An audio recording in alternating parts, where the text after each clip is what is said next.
What's up, everybody? Welcome into A to Z Sports Picks. Brian and I are going to have a great show for you this Tuesday. Get you ready for the betting week. Brian, how we doing, buddy? Doing well. Had a good Saturday other than my Gators Heartbreak Hotel. Buddy. Sunday was not very good to me again, though, but I didn't have nearly as much money out there on Sunday, and so I had a profitable weekend. I got very fortunate. I had the over on Florida-Bama from early numbers early in the week. I had some at 58.5 and 59.5. And when Nessler and Danielson came on, I'd been going to the Gator beat writers' Twitter, seeing if Anthony Richardson was dressed out and all that, like the 90 minutes before kick.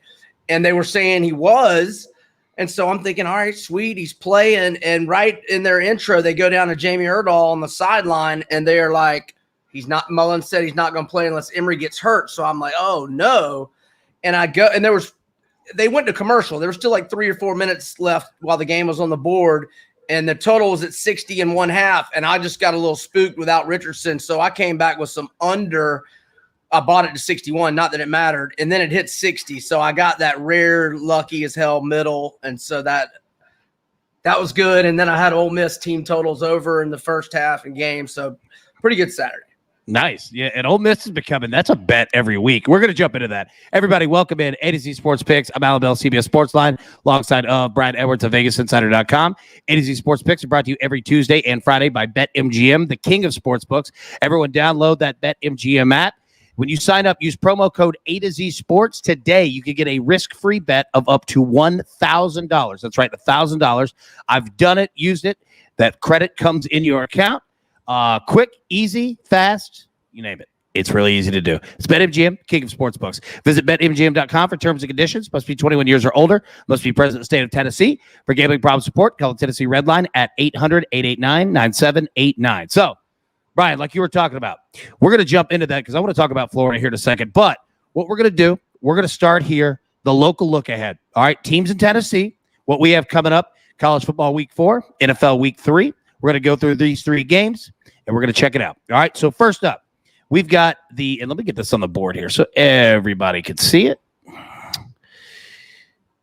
First up, we have the Colts at the Titans. Titans are a 5-point favorite, total of 48. We've got Tennessee at Florida. Florida is a 20-point favorite, good Lord, and a total of 62. And we have Georgia at Vanderbilt. Georgia's a 34.5-point favorite with a total of 51.5. So let's talk about this Colts-Titans game first. I'll tell you what, I'll jump in. I'll go first on this one. I love the Titans at 5 here. Absolutely love them. I think that this is an excellent play. Not only are the Colts banged up at the quarterback position, which I don't know how Carson Wentz goes about spraining both of his ankles. I've really never seen that before unless you fall off of a roof. Like, I don't understand how to do that one. But beyond the injuries at the Colts at quarterback, beyond the injuries for the Colts at offensive line, this is a perfect bounce-back game for the Titans. And what I mean is this. Yeah, they went on the road and won in Seattle. But we haven't seen anything really with this Titans offense besides Derrick Henry going Derrick Henry in the fourth quarter. We have not even begun to see this Titans offense opened up. So I think this is a perfect time to do it. I think it's the perfect week to do it. And against the team that, quite frankly, the Titans and the fans in the stadium at home would love to beat down on and run the score up on. So I'm all over Titans -5. What do you think? I was looking to see who the Colts back up, and then I remember Jacob Eason came in the other day. So if Wentz can't go, not that I'm like super bullish on Wentz, but I would tend to agree if Jacob Eason has to make his first career start and do so on the road. What do they have? They have Wentz listed questionable for now? Yep. Okay. Yeah. I wrote down Tennessee -5 with Wentz, and I wrote down Tennessee -8.5 without. So, yeah, I mean, I'm leaning Tennessee, but I gotta, if Wentz is out, gotta see on that. Yeah. I think that this line is only going to go one way, especially if Wentz isn't playing. So if you could get it at 5 now, I think it's a sharp play, right? Also, the Titans have a kicker now, right? So I mean, like that plays into a game like this. Also, look at the Titans team total. It's at 26.5. I think that's another excellent play here. I don't think that the Titans are going to score 40, right? But I do think that this is just the perfect week to open that offense up from a passing perspective. We really haven't even seen too terribly much AJ Brown, Julio Jones, just a little bit, but those two plus Tannehill plus Derrick Henry, like all putting it together, I think this is a week to do it. All right. So you were talking about your Florida Gators. So first off, I got to give you credit. I was all over Alabama last week, and it started looking good off early. It was looking good early, dude. Yeah, somebody should kick me in the head. Like Alabama first half is always the play, but give Florida credit. That was a hell of a game. Dan Mullen's a hell of a coach. He didn't get enough credit for how good that he is. So we got Tennessee at Florida. Florida's 20-point favorite. Total of 62. I'll say this. I think that if there's any play that anyone has on Tennessee, maybe a first quarter, first half type play. I don't like Tennessee at all. And not that Dan Mullen is necessarily, Ole Miss, Fresno State in terms of just, always covering the spread and it being a large number. Florida's going to cover the spread this week. I really think that they will. But I could see a little bit of an initial hangover from Florida. They're still going to score. They're probably going to be they're going to be up, right, in the first half. But if you could get that number 10.5, 11, depending on where that is right now, could be a decent play. Could be. I'm not saying go with it, but that's the only thing that I see. I think if I had to make a bet on this game, which I haven't, I would take Florida to cover. What do you think? I think it's a vintage letdown spot for the Gators. I made Florida 19. I don't think I'm going to play anything for the game. Now, if Florida, I would there's no first half numbers out yet, or I haven't seen any. I haven't have you seen any? No. Okay, right. Yeah. So, I would figure that the Gators would be fewer than 14 in the first half, maybe even 12.5-ish. I might be looking at the Gators. I think the Gators will be up by 14 by halftime. So I might be looking at the Gators first half and might even be tempted in the first quarter if they're 6 or fewer, but they might be 7 in the first quarter. If they're more than 7, I'd definitely no. But if they were 6 or 6.5, I might do the Gators in the first quarter. And again, if they're 13 or fewer, maybe even 13.5 or fewer, I might do them in the first half. I'll report back on that on Friday. I don't want anything to do with the total. And we don't know about Anthony Richardson yet.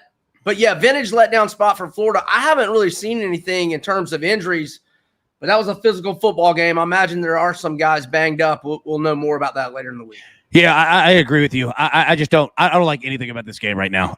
My opinion might change by the time we get to our Friday show, 2 p.m. Central, but there's nothing that I like about it on either side. There's too many variables that are out there, at least for right now. So yeah, I'm with you. I'm not doing anything on it. All right, last game in our local look ahead. We've got Georgia, 34.5-point favorite in Nashville at Vanderbilt, total 51.5. Again, I don't like this game. I don't really like much of it. If I had to play it, I would take the under. I could see it being a game that Georgia wants to get in and get the hell out of and really not do a whole lot with. And I don't really see Vanderbilt having a ton of success. What would worry me would be pick sixes, turnovers, in Vanderbilt's own area that would set up easy points for Georgia. So, yeah, I don't like it. If I had to pick one, I'd take the under. What are your thoughts? Bad news for Vandy today. Running back Raymond Davis is out for the season. Went down against Stanford, and he was having a really good game. Had several nice runs for the season. 211 rushing yards, 1 touchdown on 44 carries, 4.8 yards per carry average. That is a pretty big loss for the Commodores. I have no idea what Vandy's team total will be, but if it's north of 7, under might be under 2.5. Yeah. Right. So, yeah, it's an ugly game. Yeah, I mean, it is. It's an ugly game that Georgia's going to have no motivation in, right? Like it might be a good Georgia first half play. I that's what I was thinking. What do you think? 20? Yeah. Surely it's going to be fewer than 21, right? You would think, but if I were a bookmaker, no. Like, yeah, I'm going to make you pay for it. I'm going to 21 and a hook. Yeah, I'm going to make you pay for it. But yeah, I could see Georgia coming out, doing whatever they want, scoring points, and then in the second half, literally just running the ball. Take a look at this might be a good live bet. Like you might be able to get a nice like underplay, for the second half. So yeah, I'm with you. And everyone understand, for the last couple of weeks, once the season started in both college football and the NFL, how we've kind of structured this show is we want it to be a buildup all week for how we go about identifying our plays, hitting our bets, ones that we need to early, sitting on bets or sitting on plays, waiting to get the right number. So that's why we kind of go down. We're going to go through the local teams. We're going to go through the SEC. We're going to go through the NFL. We're going to start building our parlay pools on Tuesday. And then Friday at 2 p.m. Central, we're going to, just smash every bet, every pick that we like, and get it all set up. So saying all that to say this, let's go to the SEC for week 4. So you'll see the lines down here. Now we got a couple teams that are out on buys, and I'm not going to read through all the lines here. You can see them on the bottom. But again, what we want to do is we want to identify the plays that we like so far, and where what we want to hit on now and what we want to wait on to see if we can get a better number. Brian, I'll go first again. Not a lot in the SEC that I like as of right now. I like Florida minus 20. I'm not ready to pull the trigger on that just yet. I think that if anything, we could get a little bit of Tennessee movement, and then maybe I could get a little bit better of a number. But that's one that I'm sitting on. One I do like is Kentucky minus 5.5 at South Carolina. I don't trust South Carolina at all. I do trust Kentucky. I don't think that they're not a 10-11 win team, but they're a good football team. They're well coached. And if I can get them 5.5 against a South Carolina team that has the ability to just shoot themselves in the foot, and I think that they will, I like it. So my big play so far, I'm on Kentucky minus 5.5. What do you got? Yeah, I've got some opinions here. So Mississippi State, first off, that just horrific call on the punt. First off, he downed it. Second off, the ref put his hands in the air. Third off, they had 2 number 4s on the field, which is a 5-yard penalty. And they reviewed the play, and it held up. What do you mean it held up? That's absolutely incomprehensible. And then check out these stats. Mississippi State had 26 first downs compared to 12 for Memphis. Mississippi State had 468 yards of offense. Memphis had 246 yards of offense. They got absolutely hosed on that punt call, which was a touchdown, and they would have had them buried at like their own 6, 7, somewhere around there. Yeah. And LSU got some really, really, really bad news. As Andre Anthony, they're leading. He had 5.5 sacks last year, which was a team high. He's out for the season. So far in 3 games, he had 3.5 sacks. He had a scoop and score touchdown the other night in that game. He is out. I thought Will Rogers played really good. I think I'm smelling an upset in Starkville. I haven't put any money on it yet. I was kind of hoping it might move to 3. As it's on 2.5 at last look. But I'm thinking Mississippi State here early. And I'm feeling Arkansas, man. And with a hat tip to PJ Fleck, I mean, A&M barely escapes Colorado. They win 10-7.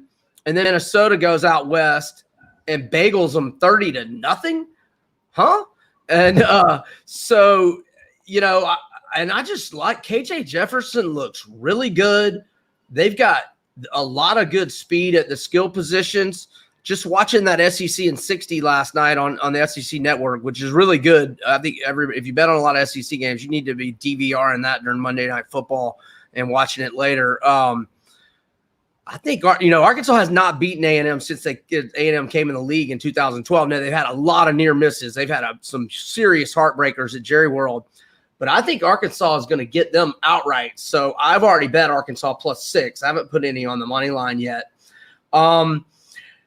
I kind of lean with you there on Kentucky. Before I watched the SEC in 60, and I didn't watch any of the UT Chattanooga game with Kentucky, but they were losing that game early in the fourth quarter. Yep. I made Kentucky -8. So based on my number, I lean Kentucky as well. However, watching the SEC in 60 last night, I've been raving about Will Levis and very impressed with him, and he does throw a really pretty ball, but he had 3 turnovers the other day. And there were some bad throws, and that was kind of disconcerting because South Carolina can get pressure on the quarterback. So I don't know what I'm going to do on that game right now. And as far as Boston College, Missouri, y'all know I'm huge on the over 7 wins with BC. So I've got a built-in betting interest there already. So those are my quick thoughts. I got so happy when I was looking at this last night, like when we were setting up the show, and I saw that game. Because you've been talking about BC like for like 3 months now. Like I loved it. Baby happy. I'm with you. I think Kentucky, I think this is you're catching them at a great spot. Like, because I think that this is a get right game for them, right? After everything we saw against the Mocs, and they came back, obviously, took care of business, but it was close. I mean, they were losing, obviously, for a while. So I think that's in a good spot. I'm with you. Arkansas, look, take that game, take the LSU Mississippi State game. In the SEC, besides Bama, Georgia, Florida, dude, I don't really trust a lot of these teams. I think that you could have a really nice week and you could have a horrible week back to back. I think any of these teams can do it. Go ahead. No. I was going to say, to end it, it's hard for me to trust them. Mississippi State has looked terrible in a lot of spots, but this is a good bounce back place for them at home, right? And that, as you say, at home, I think we've figured out, we didn't really have much for home field advantage last year. I mean, you had some bad travel situations, but in terms of the crowd, I think the crowds are having a factor again, and or at least especially in my mind, college. Yes. Yeah. They need to start putting more weight on the. Now that doesn't apply to the Arkansas game. That's neutral field. Arkansas have a ton of fans there. When Arkansas is sucked as like they have for a long time now, and they get good, that's a hell of a fan base. They will travel and probably have about as many as A&M, even though it's up closer to A&M. Yeah, I'm with you. All right, and we'll end the SEC segment on that. Just be careful out there. They're and Ole Miss. Let me put Ole Miss in that category. They're a phenomenal football team. Their defense is better than people think. They're going to get tested a whole lot more than what they have. But dude, to me, I mean, I bet them every week. Whatever the spread is, just bet them. They are going to put up hellacious points, man. They're a lot of fun. All right, so let's move over to the NFL. Let's kind of do the same thing here. So get the week 3 odds, put them down here. Starts Thursday night, Panthers and Texans, and goes from there. Look, there are only 2 games that I like in the NFL so far. There's a lot that I'm looking at, but there's 2 that I really like. Titans -5 is one of them. The other one, the Browns, -7 at home against the Bears. All right, and I bet on the Bears last week, and they came through. Well, if you had 3, it pushed. If you had 2.5, it won. Can't believe that it even got that close. It was a blowout the entire game. But that kind of goes into what I'm saying. You look at the Cleveland Browns. All right, week 1, heartbreaking loss to the Chiefs. Week 2, the normal hangover game against the Texans. Texans were in that game. Texans were leading that game. Cleveland comes back, wins it. I think this is a perfect spot for Cleveland. You're at home, going up against the Bears. The Bears quarterback situation is way up in the air in terms of Andy Dalton. It's going to be Justin Fields that plays, but quite frankly, I don't think it matters. Now, with the thing with Justin Fields, he's going to be good, but it's not here just yet. There are offensive issues to be had, and he's not gonna beat this defense with his feet. He'll get a run here or 2, but he's not going to do it consistently. Cleveland's defense is way too good, way too fast. So he's going to have to beat Cleveland in the pocket. I don't think he can do it. I think Cleveland's defense is going to cause mass chaos for him. They're going to get after that Bears offensive line, which is horrible. All right. And they're going to cause turnovers. Plus, what we just talked about, we've got through the hangover game with Cleveland. Now, this is a game where the offense puts it all together. I know they got some injuries, in terms of Jarvis Landry, some other guys. Odell Beckham's coming back. I'm not even factoring him in really into much of it. But Nick Chubb scored a touchdown in 8 straight games. I believe in him. I believe in that offense. And I think that both in the air and on the ground, they're going to do whatever that they want. And I think that they're going to find themselves in really nice field position plays. So at 7, I love it. If you could get it at 7, I would do it because if it gets to 7.5 and above, obviously, you're playing with a little bit of fire there. But yeah, at 7, I love it. So Browns 7, Titans 5. What you got? Oh, where I'm starting We're going to fade the Jags for sure. I made Arizona 12, and they are 7. Beautiful. Love it. That's the Uno for me. In terms of that Cleveland game, isn't Jarvis Landry a little iffy this week? He's out. He's out for 3 weeks. Okay. All right. My fault. And Beckham is iffy or coming back? They say he's coming back, but I'm not even factoring him in. Right. Even if he does, it's probably, pitch count at best. I'm never against going against a rookie making their first career road start, and this is his first career start, period. And it's on the road, and it's a hostile environment. And I agree with you. I don't know that Fields has a full grasp of the offense yet, and he's got a ways to go with his throwing. I mean, I like his running the ball, but they're going to probably have a spy on him and be ready for his runs. So I'm not against that one. Let's see. I think we've got now that Dolphins Raiders. I don't agree with that line at all. I mean, I know we got to see where Carr is later in the week. Damn, I feel like I got dark there for a second on my picture. But that's the Raider Nation coming down on you, bud. Right? Yeah, right. Yeah. I guess we got to see where Carr is. So I shouldn't be saying the Raiders yet. And why am I forgetting who their backup is? You got Nathan Peterman. Oh, gross. Yeah, Mariota's hurt. Everything I said. If Carr's not playing, I'm off that game. If Carr's playing and it's 7 or fewer, well, we don't know about Tua yet either. Okay. Hey, Giants -3. Give me that all day against my Falcons, who are absolutely horrible. And I hate Arthur Smith's offense. And they're not letting Kyle Pitts run routes down the field. Yeah. So right now I say Cardinals. I say Cardinals bet it right this second. It's going to go north of 7. And Giants, I think that's about all I got. Well, if Tyrod Taylor's out, Davis Mills going to be making his first career start. If you could get Carolina at 7, I might like that. But poor Tyrod Taylor, man. Dude was playing really good. He can't buy a break. He can't. The man can't buy a break. And I'm glad you brought that game up because I don't have a play on it.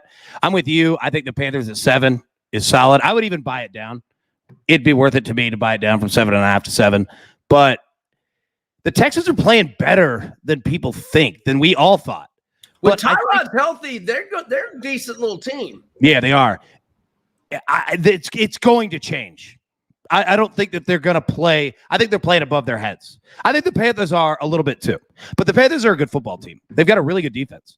They run the ball. They can control the clock. And they don't ask Sam Darnold to do too much, which I think is exactly what you want to do. But this is a weird spot, man.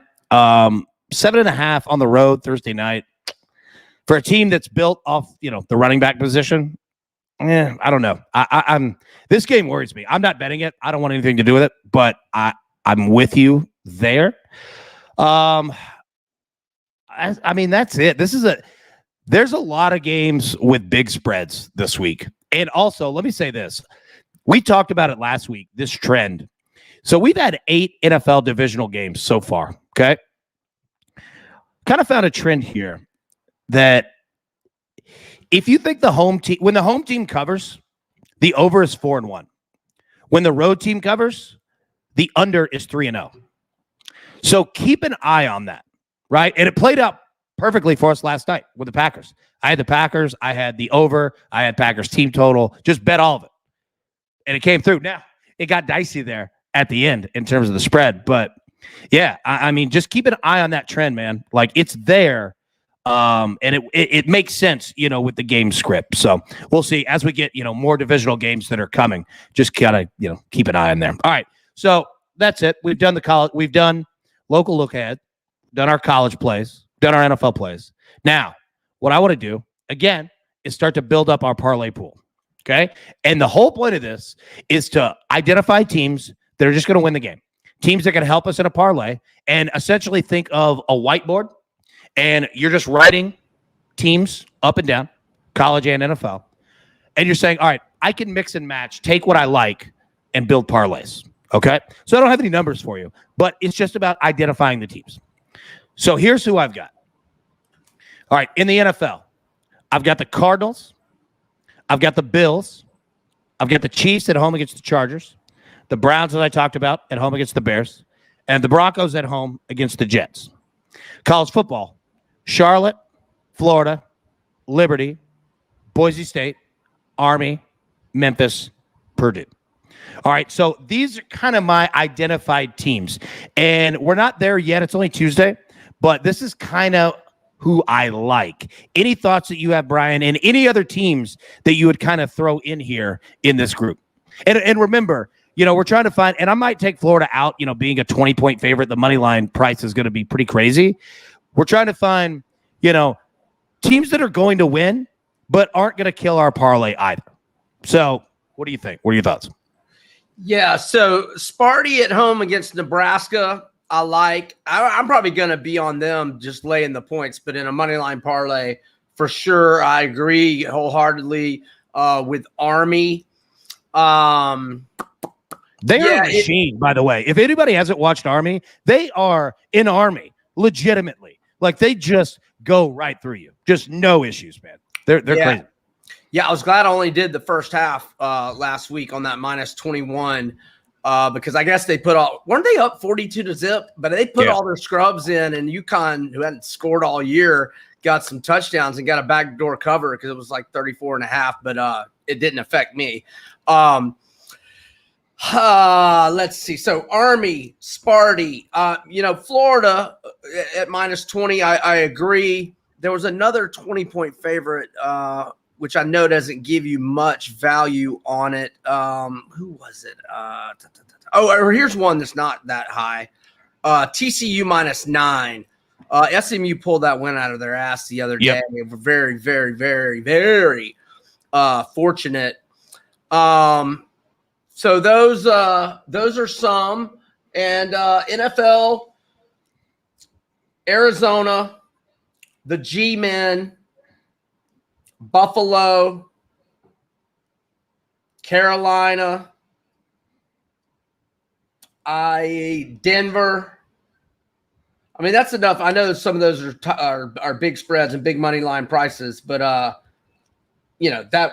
And I'm sorry, I didn't put it in the parlay calculator, but those are all going to be winners there. Yeah, no, and you're fine. Like, I haven't put any numbers in either. I haven't started, calculating anything. I just wanted to identify the teams, right? Like, that's all that we wanted to do is just start to identify. And look, Rob Ninja right here says, hey, I'd take out Memphis. That's the whole point of it, right? Like, drop them in, like what you like, what you don't like, who you put in, who we miss, because it's a team effort. It's all of us. Like, that's what we're trying to do. So I don't disagree. This could be, a letdown week, for Memphis. So yeah, it's all about just taking the risk as much as we can out of it and identifying those teams. And the NFL, like you were just going through it right there. It's a little more difficult, right? Like, teams can pop up on anybody.